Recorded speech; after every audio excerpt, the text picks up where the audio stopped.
oza message yange gende wa Chameleone gizeyo kubanga namugamba tuli wano ne mugamba nga ne Fred Zinki wali ne mugamba nti Uganda nkulaba okozesa mutima waliwo mukyala gwe nkulaba naye waliwo Fred Zinki waliwo go wawadde motoka kubonnani manager o. Who is your manager? Yiraba managing biki obo yagala ntide munti munyonyola kuba byenkugana na kimunyonyola wano nga tuli wano wange Vancouver. Ani atunde ebintu bya Chameleone? Who is in the estate of Chameleone's estate? That is all management. Enyimba za Chameleone olwaleero ewasali musale ani aziteesa okuzitunda oba butazitunda era gwosangayo yakutula ddiiro. Kakati onasobola otyo okutegeera how worth your net worth nga gwe kenyini gwobeera ku stage tosobola kulaba gwe mulwadde tosobola kwejjanjaba kenyini ne weekuba empiso nomala ne weetekerako timetable y'eddagala tekiriyo. Genda otunuulire management ya Dibanji, management ya Two Face, management ya P Square, oyo ye Chameleone. Abo benjogedde bameka? Abasatu. Okay. Mugende mutunulire management zaabwe mukomewo muzimbe ya Chameleone. The government of British Columbia, provincial government ya British Columbia nga bolaba Mpigi district 2018 yafuna $1,800 million sente ziyajja muki mu live music entertainment industry. Kakati eyo ngambye one part of Canada, Toronto, hip hop music was one of the top genres that contributed, and then R&B, jazz, blues and reggae. Kati na Afrobeat naye bagenda kola ki kumutwala. Mwewamu ebintu byenkubuulira bwe mugende wa General Salim Saleh biki bye what do you tell him in front of him about the industry? Kiki kye mumugamba ategeere nti kino ekintu industry ebeeramu bano be bano bave eno bano era kino ekintu kibaleese wano kivaamu kino it is a part of Ugandan tax base. Esente mwandisabye olwaleero mwandibadde mwaziteekayo dda kati mu budget y'eggwanga tezirimu. Government teziraba akwata za muyi wa musolo ibagenda kukwata muzamuyi wa musolo zibagenda abayimbize mwagala gwe gendo babuuze mu parliament wali wayiseyo ekiteeso about Ugandan music industry teriiwo. Nalaba Felista lwe baakuŋŋaana bonna abayimbi ne bakalakasa Felista baamuleeta ekyamuleesa to attract the public sympathy.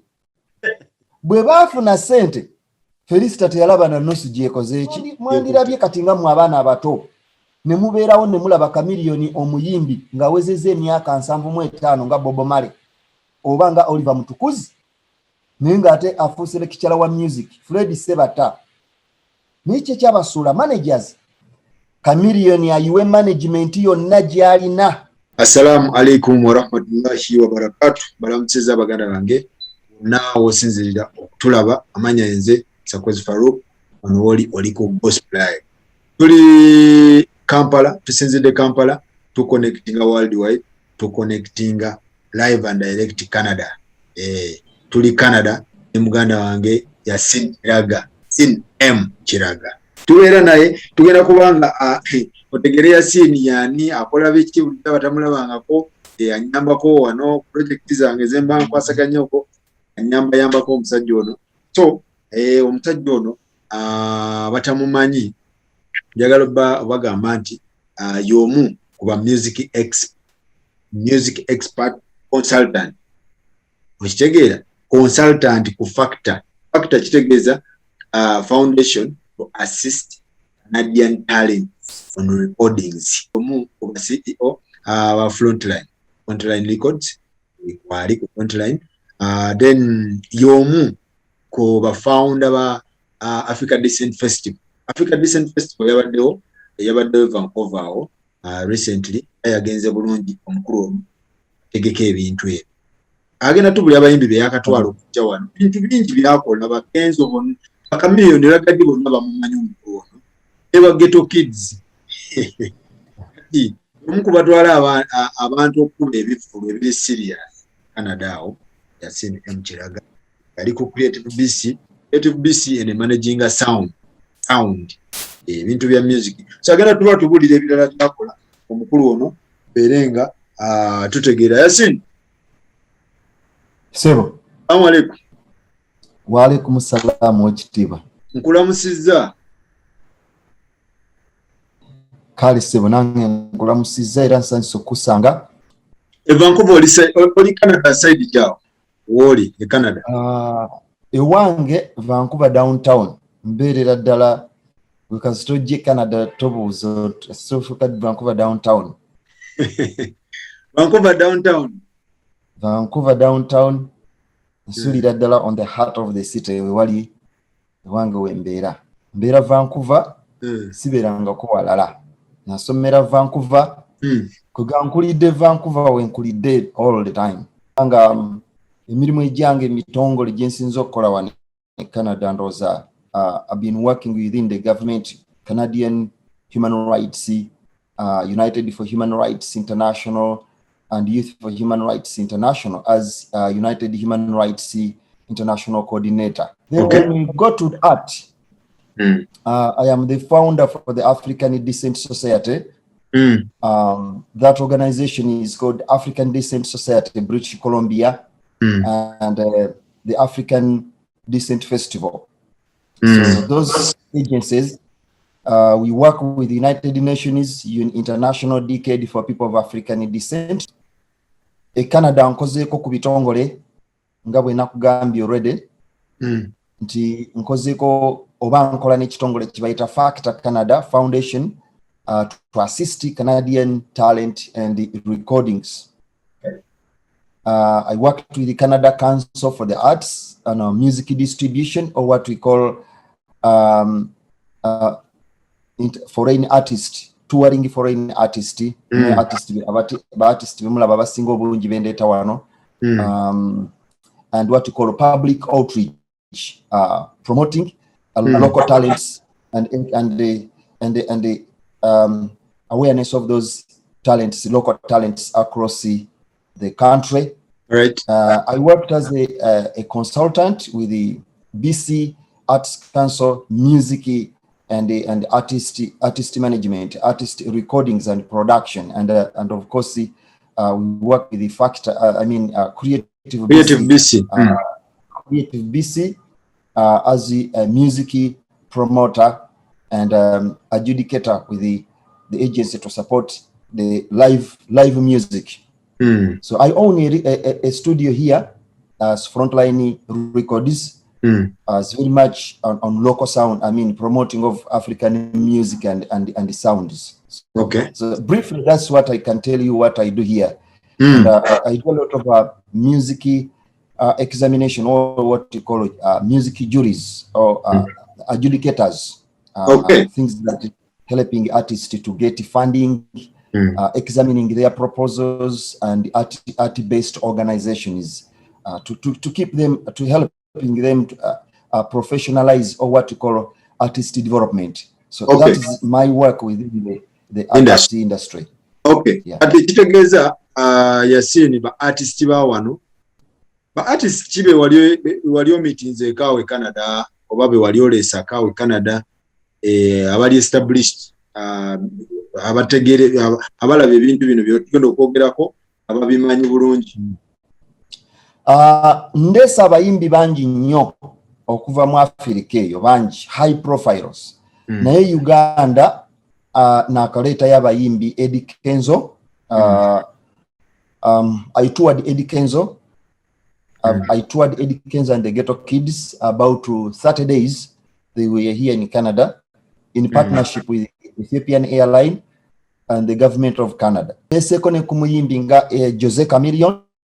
Joseph Mayanja. Yeah, for the tour. Era tubadde tuli mu nteekateeka ey'okumuza for next year for the full tour with his brothers, his brother Wizo and the Palazzo and Morgan Heritage. So we are still looking at into that, the possibility that to get him here. But On the African continent, I've worked with artists like Alpha Blondy, I've Lucky Dube, artists like Chaka Demas and the Pliers. I've worked with a lot of artists from Ghana, Zahara from South Africa, the Lucky Dubes band from South Africa. I worked with the Oliver Mtukuzi from the late Oliver Mtukuzi from Zimbabwe, artists like Louis Banda from Malawi. And then I worked a lot at Diblo Dibala and Kanda Bongo Man. So many different artists. All right. So njagala tuogere ku music industry yawa.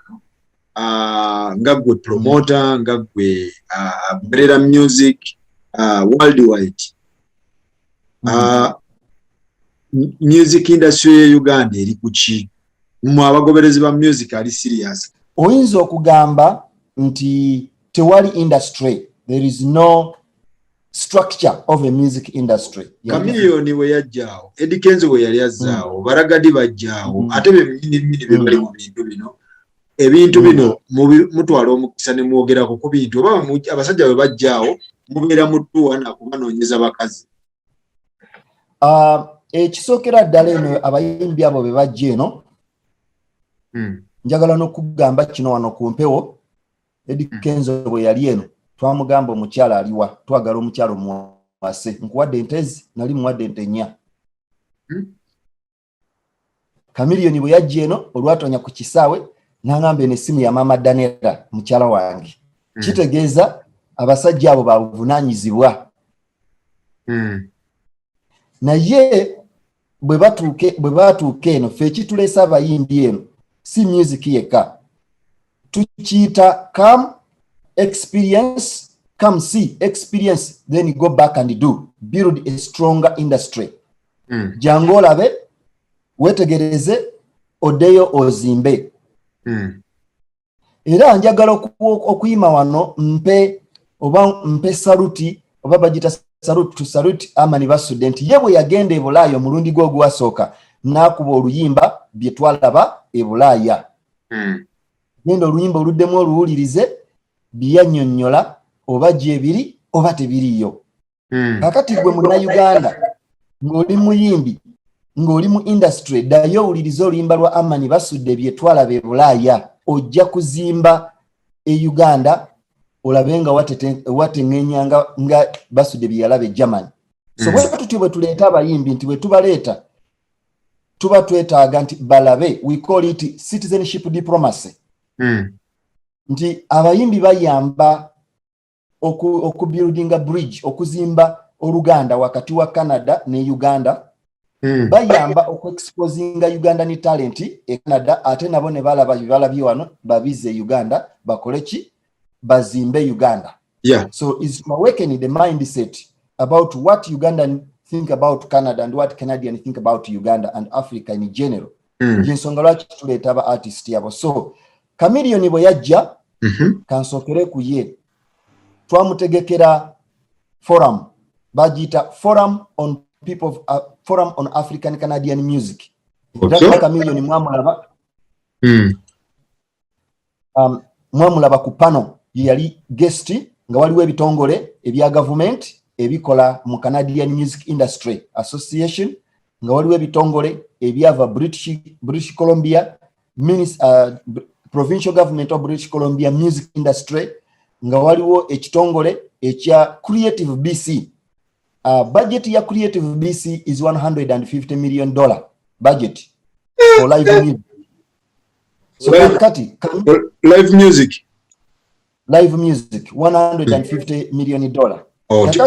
Ebitongole ebyo bijja webiri Chameleone mumuleeta. Era Chameleone ekyamutuleesa bonna yabasanga beetegese ne bawa PowerPoint presentation nga Chameleone alaba ne balaga biki bye bakola mu okubuildinga industry ye waffe wano, budget gye bakozesa. Bwe baamala ne bagamba nti twagala abayimbi ab'okuwa ssente, era abayimbi abakola application bazikolera mu maaso ga Chameleone abo bonna yabalaba. Era bonna omu ku bayimbi abo baafuna ssente Baba Luke owe Uganda yafuna ssente eza recording ba artist, nafuna ssente eza touring wano n'aba artist bena. Baba Luke oyinza okumubuuza nze nawaayo erinnya lye n'abayimbi abalala otyo mwalimu ba Alpha Yaya Diallo bayimbi bangi nnyo bewalabye okukona be Napami bonna tewali atafuna ssente za kukola ki za nze obutafaanana nga bwe mukikola e Uganda ife wano tuleeta bayimbi ne tuboogerera tetukwata ssente zaabwe ne tuzitwala. Mukikola mutya? Tuyamba abayimbi ne tuba traininga on how to apply grants. Tuba guidinga mu process oba ne tubayamba ne tutula wansi no call applications ezo no drafting proposals for them. Omuyimbi abafunye emitwalo 10 ejja $, oba 5, that is sente ze ezo sente ze. So temukikolanga wano nti tugende ggulu simanyi tumugamba omusajja atuweeyo miliyoni 3 so bw'oba ogenze ku website Factor www.factorcanada.ca ojja kulaba grants ezigenda n'emitwalo 10 mitwalo 2 ejja $, omuyimbi omu osobola okuapplyinga emitwalo ne bwe gibaana ng'agenda kukola ki ne ssente ezo babaluka tugeze babaluka applyinze emitwalo 10 agenda kukola ki omukulu oyo nazo abasabye ssente eza recording nti agenda kukola recording abasabye ssente nti agenda kukola live show abasabye ssente nti agenda kupromotinga brand ye era Chameleon ye yali speaker ye yali omwogezi n'aweebwa n'ekirabo African most inspirational artist of the year award yagiwangula waliwo eno okay eno award ogiraba eno yaweebwa Jure Black bali abayimbi babiri Chameleon yaweebwa African most inspirational artist of the year Jure Black naweebwa best African decent inspirational artist e Canada era ne bakola n'oluyimba Chameleon oluyimba yaluleka mu studio terugwanga why engule eno gyolaba Jure Black is number one bamwita Canadian Queen of R&B e Canada. Chameleon yayimba nayo oluyimba naluleka mu studio oluyimba yalukola ne Chameleon Jure Black ye yayimba ne Celine Dion oba Celine Dion omumanyi yali backing wa Celine Dion era bwe bwali obwongo behind Celine Dion nga tanaba kufuna some challenges. Yes, era akoze ennyimba nnyingi nnyo ayimbye n'abayimbi nga ba Sean Paul bayimbi bangi. Is a famous black Canadian. This is a celebrity. Eddie Kenzo bwe yajja wano twamuintroducingira era okujja wano contract ya Eddie Kenzo ya signingibwa wa Lord Mayor e Kampala Elias Lukwago ye yandaga Eddie Kenzo namundaga namutekako signature ne Sala Kanyike ne bamusemba era okujja wano Creative BC ekitongole kya Creative BC kye kugambye managing sound yes ebyasalinga Eddie Kenzo tour okujja wano ne Canada Council for the Arts ebitongole bya government ebinali nkolagana nabyo so Eddie Kenzo bwatuuka again omulimu ogusooka kwali kusoma industry Canadian music industry okay era netuva wano nga tumaliriza nti bwaddayo Uganda atandikire kuki okuzimba Ugandan music industry era naye yali ku panels yayogera wano ku panel video eziri ne bamukutira bamugamba kati dayo ozimbe kyolabye Canada. Every city Eddie Kenzo yali ku TV ze Canada buli TV yali emukolako interview nga naye kigendererwa kyonna kye twetaaga build Uganda support Canada. So bwe baddayo nga kitumanyi nti the next step it was to build capacity building era twagamba tugenda kubayamba okusobola okukola kituyita capacity building okuzimba Ugandan music industry tugenda kubayambako ne tukiriziganya okutwala ba expert ye Uganda n'okuleeta ba Ugandan music promoters music managers nga bolaba ba Abtex abo baso industry ya wano babalam baddeyo bazimbe industry e Uganda nga bayita mbayimbi abo ababiri tetwakomaawo ne tuleeta Lord Mayor era yajja ne ba Eddie Kenzo abo Elias Lukwago ne Sala Kanyike bajja nabo kuba yali delegation nene era meeting zaali nkulage wano baganda banga batulaba ensonga ze tuliko twagala laba industry eno kiki ekigaanyi omusajja agamba abantu bano batudde n'ogiraba eno yatuweebwa Erias Lukwago bagimuwa ku City Hall City of Vancouver waliwo n'endala eri mu ofiisi yange wano ne zijja eno yali ya Lord Mayor owe Vancouver Erias Lukwago singa mpaddemu sekendi emu nandikuleetedde ekirabo Erias Lukwago bireete tofaayo. So baganda baffe tuli ku nsonga za music industry. Music industry eno eragawa ekutte ekkubo ki? So Chameleone Eddie Kenzo baba mu mpuŋŋaana zino ez'enjawulo ababeera boogera n'abantu obuvunaanyizibwa abategeera sound factor foundation assist Canadian talents on recordings kitegeera ne bamanaginga talents zino. Omusajja agamba babadde mu meetings z'abasajja bano ono gwe twogera naye ali ku nkiiko ezo factor CEO wa frontline eno yatuweebwa Eddie Kenzo yaliwo ng'alaba eri Chameleone yaliwo ng'alaba kakati ate eno ono Erias Lukwago mulaba KCC kwegamba byaliwo ebiti twagala labo ensi oba mutuyamba music aloba temutuyamba twagala kyetwagala otegeera byaliwo ebiti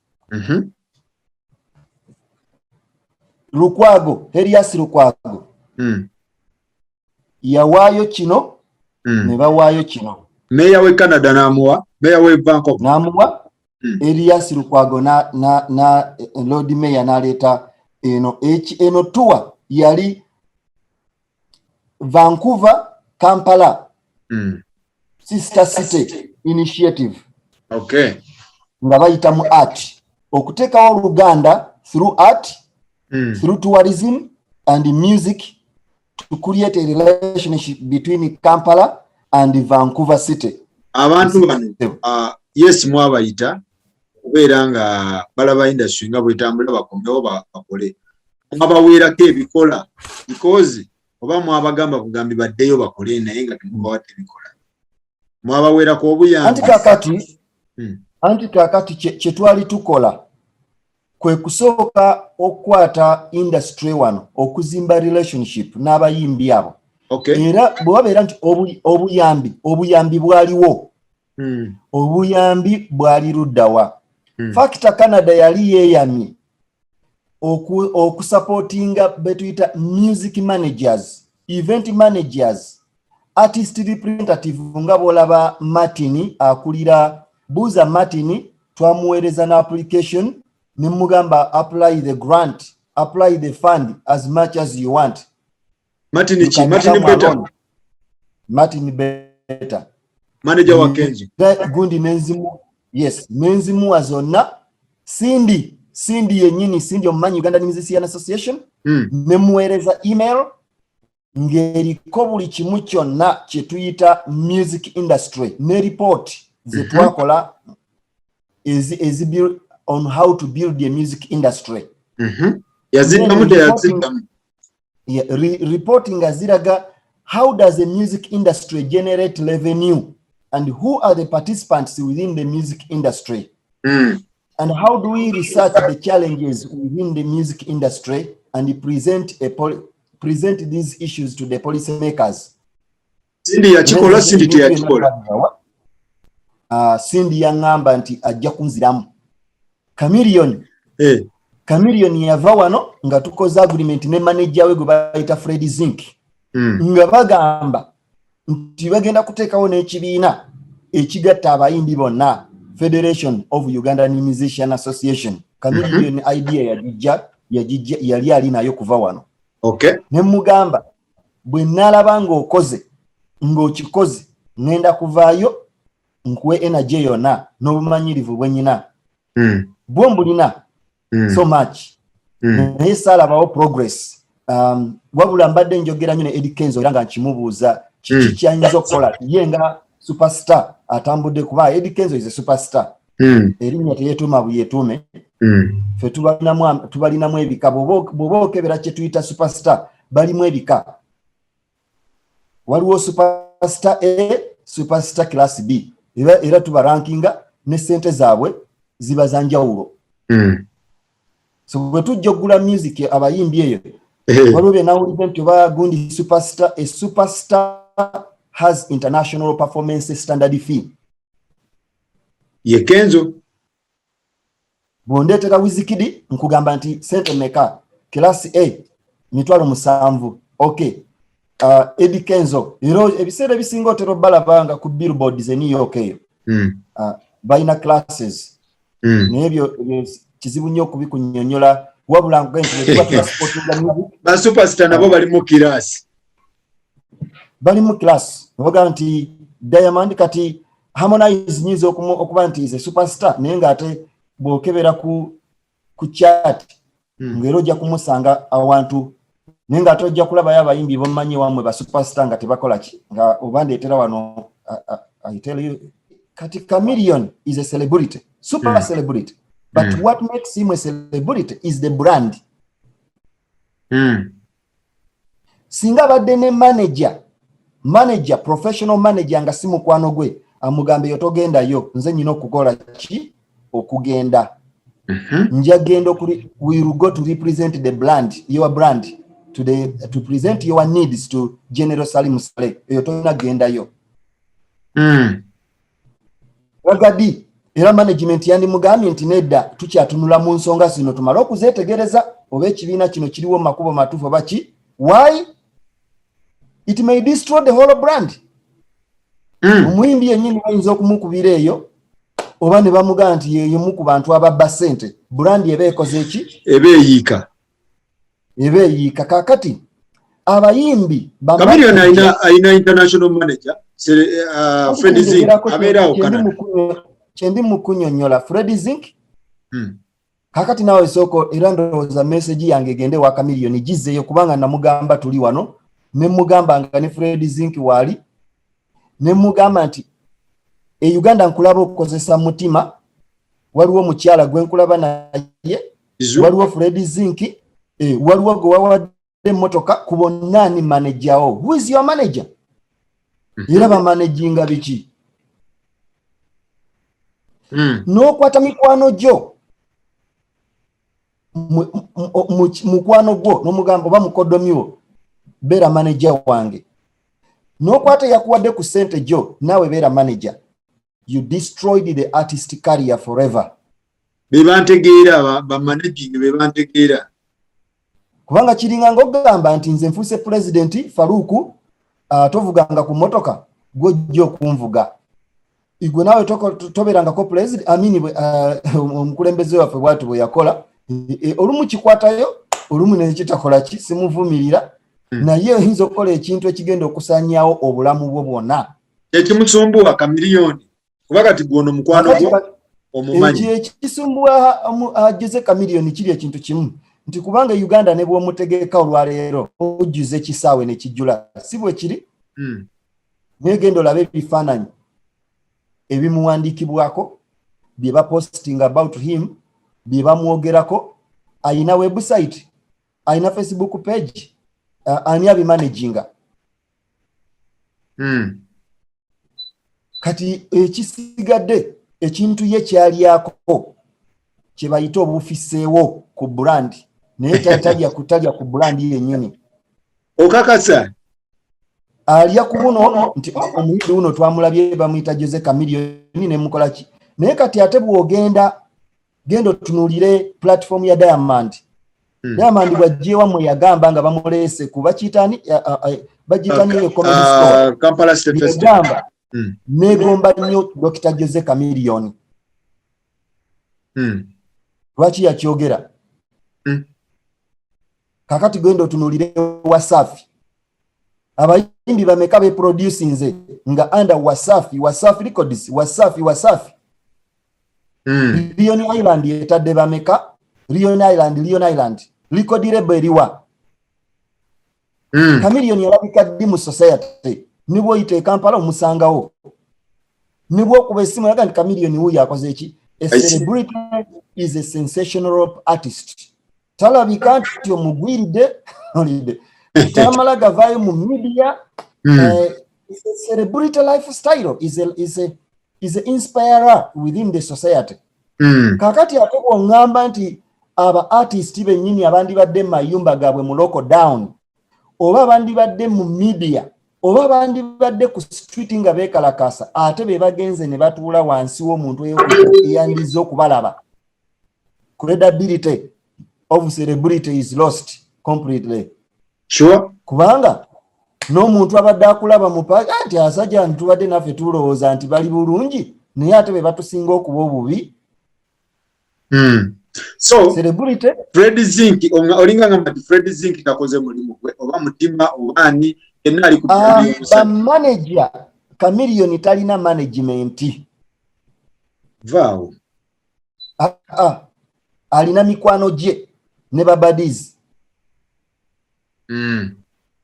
Obo oyagala nzidemu nkimunyonyola kuba ebyenkugana nakimunyonyola wano nga tuli wano wange Vancouver.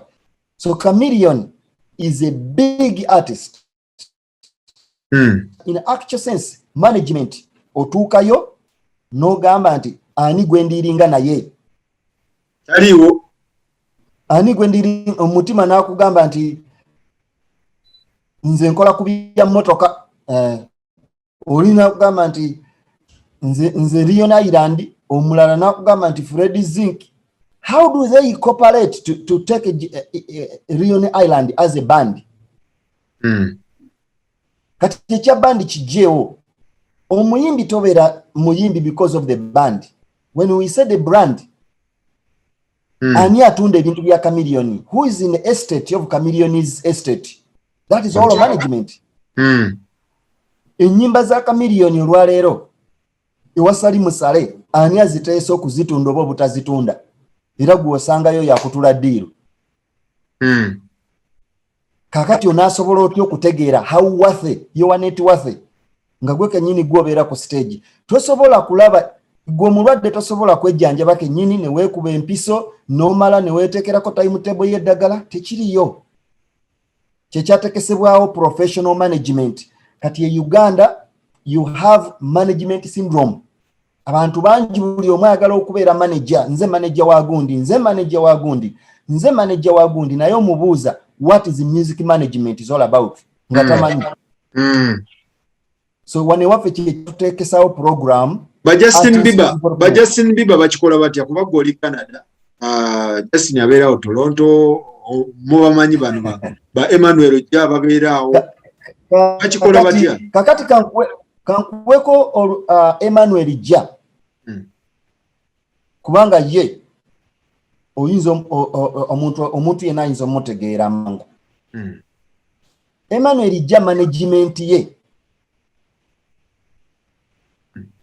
eriko company bagita APA Productions gigugolingo jagiraba. APA Productions. Era omu ku ba booking agent bamuyita Lauren Webb. Lauren Webb, LORRAINE Webb.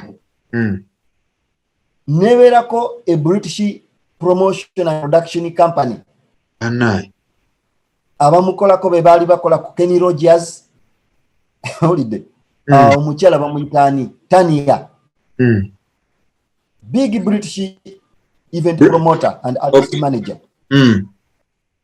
Eriko ba accountants. Eriko ba treasurer. Kati Emmanuel Jja bwo mutunulide. Bwate bwazitowa. Chameleone yandibadde ku level ki? Chameleone as a brand right now. Chameleone abantu abamu managinga. Ndoza manager wa Chameleone omutuufu nga sikulimbye bwabanga badde Uganda yandibadde Balamu. Oyo promoter we. N'okumanaging omuyimbi era yandibadde asobola okukola ki omumanaginga te lwaki kugambye bwento ategeera music business management ayinza okuba nga alina record label emanaging abayimbi oba yandibadde nga Abtex bw'abanga agenze ewala ennyo. Not to go down under Abtex. Bwebanga ba manager nga aba manager ba Uganda basinga obungi sibamanyi. Olide. ekintu ekyenyinza okubuulirako ekintu ekirala bw'otunuulira Eddie Kenzo ate wano wakubira ki Chameleone bubi nnyo in fact mu Uganda mwonna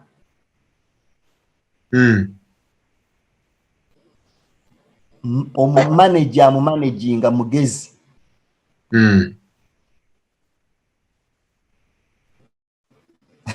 amanyi paperwork era amanyi n'okubala omuyimbi kitegeeza ki ayinza okuba nti well nekirala he trained him Eddie Kenzo traininze goyo Martin asoma nizo okuba ebintu bino tebimanyi asoma era nze naliko Canada wano nalaba Eddie Kenzo ngayagala kuba Martin oluyi nongaki ino nsobi ino tetwakiteeseza buli kintu kye bakola bamala kukiteesaako waliwo omuyimbi gwe nayogedde naye ne mubuuza oyina media kit n'angamba nti kitegeeza ki naye nga muyimbi amaze Uganda emyaka nga 20 ng'ayimba superstar okay bw'otunuulira profile ya Eddie Kenzo nzito nnyo yani mu Uganda mwonna kuba ekituufu kye nkugamba Uganda tewali muyimbi alina artist profile organized nga profile gye bakozesa nga batunda Eddie Kenzo ebweru anti kituyita brand brand part of the brand is the what you call is the artist image artist profile bonna bayimbi b'amaanyi naye bwe tugenda ku paperwork management is paperwork accountability management is office management is oversee the artist current tomorrow and future life and the whole thing of the whole what makes an artist Kenzo chaba kubisa abayimbi bawa chaba kubisa ati Eddie Kenzo bw'osindika profile ye manager ajja kubuuza omuyimbi ono wa sente mmeka mitwalo 7 oba 5 kuba ekituufu bazimugula era ate wano twamuwa sente mmeka Chameleone ayiwe management yonna gy'alina management nfu yonna agiyiwe bebe kulu management nfu yonna naye nga bakyali ba superstar Chameleone mugambe ekituufu kubanze kinnuma nnyo brand ya Chameleone kakati kyali active mu bantu mukompe gendo otunuulire management ya Dibanji management ya Two Face management ya P Square oyo ye Chameleone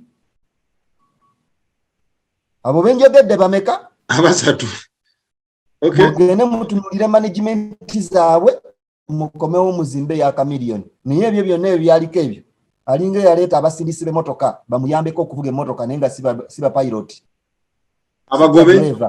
abagobe nsimuga nti bagobe naye nkugende nti bw'obanga ye management yo nfu kakati kankubuuze bonna bolabye Fred Zink mubuuze ekibuuzo kino omwaka guno ngenda kumuwa 10 ezo eza $. Andage albumu za Chameleone za promoting ze nesho za Chameleone soko kiddemu omwaka guno 2021 ne 2020 genda ku Facebook ye omugenti concert meka e Uganda ku radio owuliddwa emirundi emeka mu mawulire ne ku TV oba ku Facebook yo nga ddala owandika statement yogamba live on BBS. Chameleone is those who interested to book Chameleone. The media kit is here. Go to our website, link is here. Please, we are now opening bookings. All bookings for 2022 are open. Faruku Media atadde akayimba kafa akapya buli mwaka leki akawulirize owulirayo dodo owulirayo enyimba Freddy Zink yenyini nyini Chameleone bwa emotoka bwe bagikwata ng'alyoka muwandikako Land Cruiser yaffe tugyetaaga. Ye manager w'omusajja nti Chameleone yagenze okulaba General Salim Saleh esente ewooma buli omu alina okugenda. byapostinga Bwe bakugambye mwana wo bwe bamukwatira mu bwenzi ng'ogamba nti abo yabadde ayagala batono nadde njagala yeyongereyo bana. Bwe bamukwata ng'abbye nti tubadde twetaaga bbe emirundi ena. What do you do to promote an artist? Kakati genda olabe Sala genda ku website ya Martin Beta Facebook ogenda olabe analyze kiki kyakola ku Eddie Kenzo Ghana Afro Nation 2022 ya ready. Gumya mugongo lwafulumye yaliko musajja byateekayo enyimba tukuba bwe bagamba nti Eddie Kenzo yagenze wa Museveni ebyo byammwe ife tebitumenya mutwe tetubimanyi ne bwa musokola nti jangu oyogere lwaki Eddie Kenzo yagenze wa manager wali ebirabyeko ku internet abiteekayo. That is a manager promoting the brand, promoting the artist interest, defending the artist, and the whole mission is to put his artist first in front of the audience. That's the management. Aba Chameleone sibe baliko. Ate bakola ki? Nze Dr. Jeze Chameleone bakola ki? Mutima bakola ki? Kampala bakola ki? Bavayo ng'ogambye nti Chameleone government emuganye okugenda eggulu. Awo n'olyoka olaba. Bamanager bakola ki? Bavayo. Ne balyoka bavaayo. I told him about these things for a long time. Nzijja kubuli era n'ekintu ekirala nti webale nnyo okundeeta wano okubeera nti ebintu bino tubyogerako wano. Nkugambye Lagadi yakwata ebibiina by'abayimbi ba comedian balamu buli omu ebibiina biringa 10 nagamba nti UPRS Uganda Performing and those Kalicho Forum yandibadde Ugandan entertainment industry or Ugandan music industry. Music industry ekola ebintu bino representing all creative artists, performers and all business partners within the industry. Number 2, it analyzes challenges faced by the industry and present coherent proposals and recommendation to the parliament or to the Minister of Arts and Gender and Culture. Number 3, it analyzes and research all forms of revenue generation. Revenue sente zonna eziyingira industry zekola abategesi b'ebivulu abategesi ba security ba Uber esente zonna zebakola abayimbi mu recordings sente meka industry no zereta omwaka. Kakati nkugambye nti Vancouver music industry, live music industry in Vancouver kabuga katono nnyo. Kampala kasinga emirundi egiwera. Is an island. Music industry in 2018 contributed $500 million. 500 live music. $500 million. Kakati ezo zidukanya budget meka ezensi za Africa. Oba East Africa. Niyenga sente zivudde muki? Live music. Live music only. Kati esente ezo government wano zekwata neziweereza Factor Canada ne baziweereza ebitongole ebweru wa Canada ne ziyamba abaana baba ku nguudo streets ebintu nga webityo. N'okuleeta talent empya, kuzimba talent empya. The government of British Columbia, provincial government eya British Columbia nga bolaba Mpigi district 2018 yafuna $1,800 million sente ziyajja muki mu live music entertainment industry. Kakati eyo nkugambye one part of Canada, Toronto hip hop music, hip hop music was one of the top genres that contributed, and then R&B, jazz, blues and reggae. Kati na Afrobeat naye bagenda kola ki kumutwala. Mwe wamwe ebintu byenkubuulira bwe mugende wa General Salim Saleh biki bye what do you tell him in front of him about the industry? Kiki kye mumugamba ategeere nti kino ekintu industry ebeeramu bano be bano bava eno bano era kino ekintu kibaleese wano kivaamu kino it is a part of Ugandan tax base.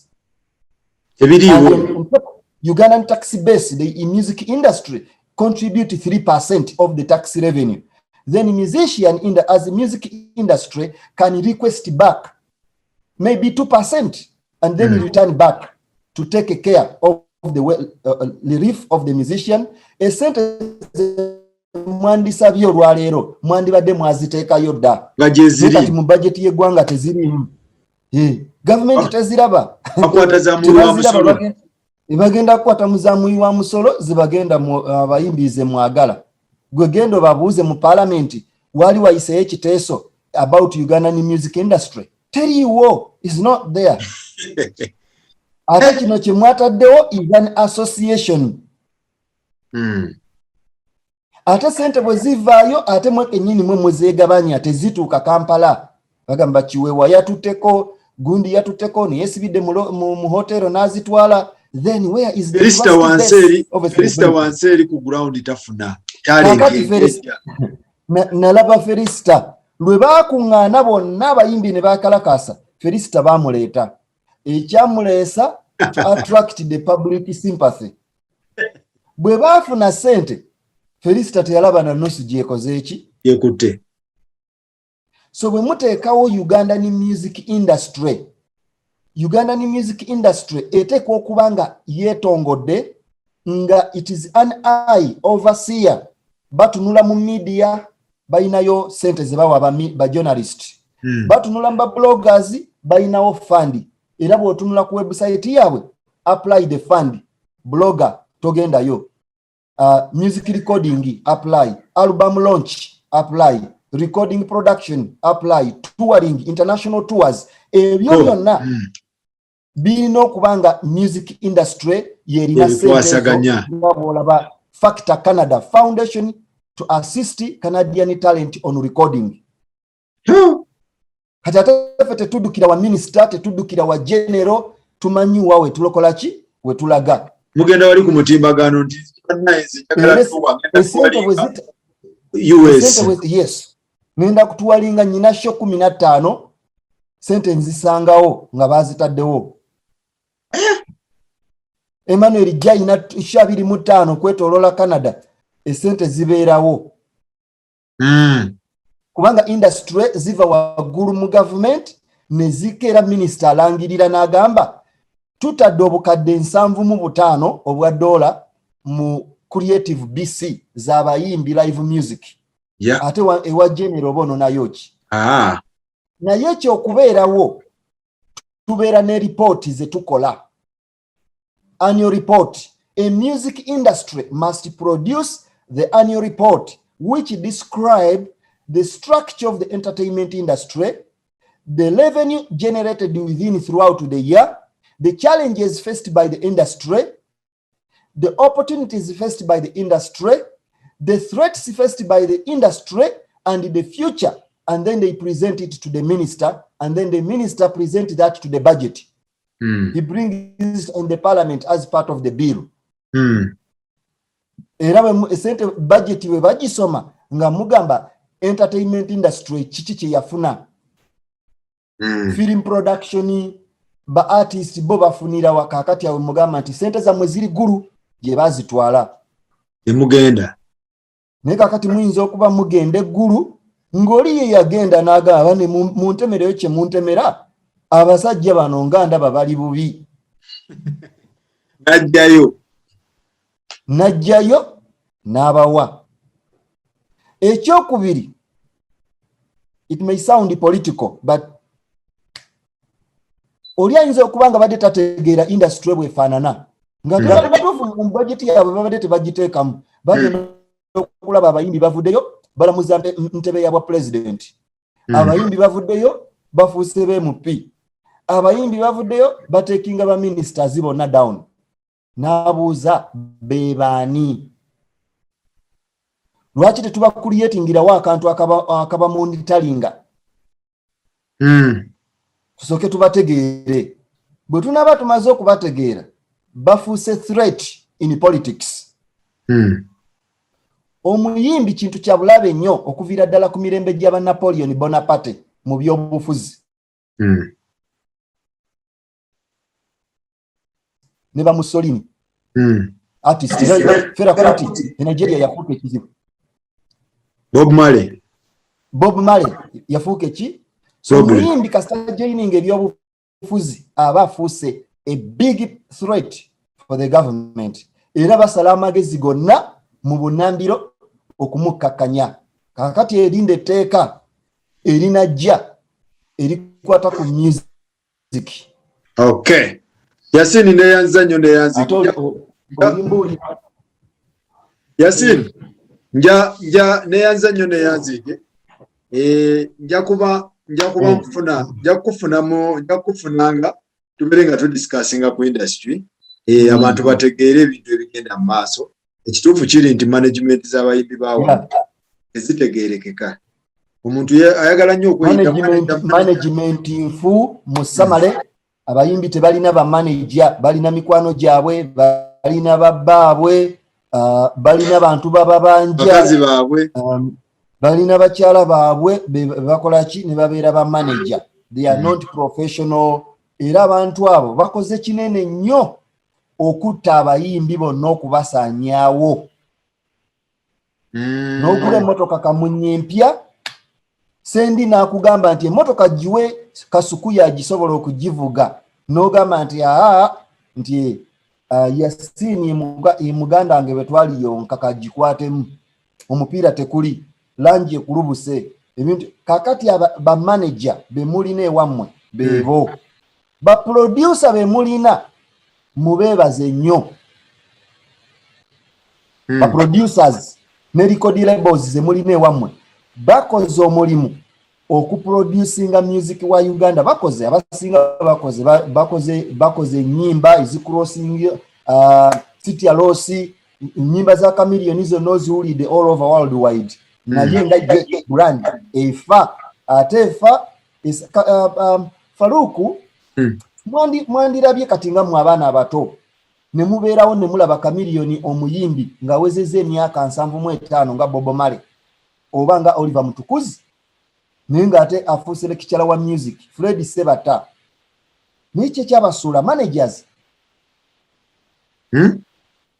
Management oli n'omusanga n'agamba nze muyimbi show zange nze kolera, teri ankolera show. Atambula ne receipt mu mmotoka. Atambula ne receipt yakuwa receipt yasolooza. Ebyo ebintu ebyo eyo wamwe biyinza okukola. Naye wano ewaffe ebikola omuyimbi kasita abeera nti upcoming artist aba alina manager we, aba alina record label gy'ayimbira. Sente ze be bazikollectinga be bazifuna ne bazimuwa.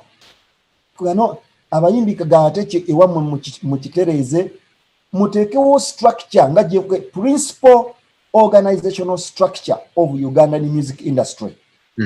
Erinnya bwe muba mutaddewo nti Ugandan Musician Association to keep unity abayimbi nga unity yammwe yensonga lwaki bakomediani bwe bajja mu meeting za umma nga bagagwe toli muyimbi kola ki luma.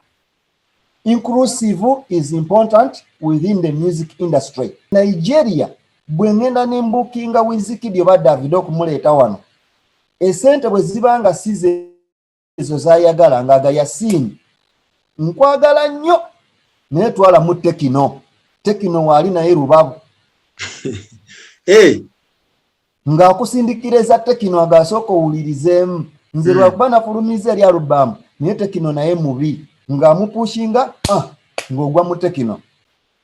Tukola bonna basita bonna bayimuka ki lumu. Ono bw'avaawo industry togisuula ebeerayo emabega bakola ki gwe bayita ono avuga boda bamuyita ani oyo avuga boda ayimba ne Eddie Kenzo ani oyo New York muyimbi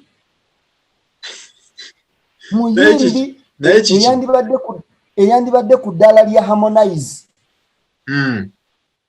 Harmonize Diamond yalese Harmonize Eddie Kenzo nawe leta New York ni tolina kyokola ki kyolaga kakati oli kabakubbe ennyanda holiday abongereko ne gundi ono mu Tanzania Ali Kiba holiday kakati onaye mugeraageranye ne Chameleone ze legend naye omulaba collaboration zalina zonna entambi ngumu collabo zakola ngumu kakati Chameleone Freddy Zinc zakoledde Jose Chameleone ziriwa oyinza ogerageranya Ali Kiba ne Chameleone abo bonna bamuyita taata naye laba Dr. Jose Chameleone abantu abamuliko kugamba tebamanyi tudde eno omupiira tugusambira eno tuguze eno wabula Freddy Zinc ye kyakoze kwe kwata abayimbi abato e Kampala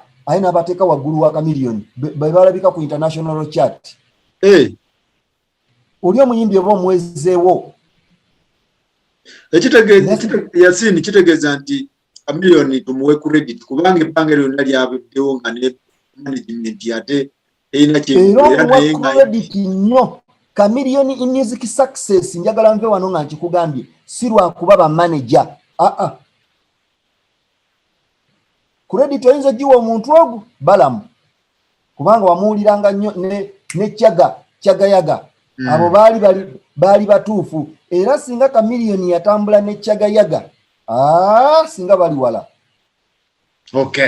Yasin tweyanza nnyo tweyanzeege webale nnyo webale ddala abantu bange awo e Vancouver bandabire bonna tujja kubalaba tujja kuddamu omugaga Professor Nagaga Tenten akutumidde Professor Tenten mugambe mwagala nnyo so omulimu gwokoze gw'amaanyi nze nkwebaliza okozesa platform eno n'oyamba abantu Tenten ngambira ba comedian ba Moti bonna bajje omukwasa ennyumba ye mbutongole ennyumba egenda kuggwa n'abamu omulimu obayita ne bajja ennyumba ya Tenten yo almost ewedde tugenda kuba tugenda yita ba comedian bonna tugendeyo tubeere nga tumukwasa mu butongole tweyanza nnyo Yasin tweyanzenge kale mukama wange nakwagaliza birungi byerere kambaleke amena tunaddamu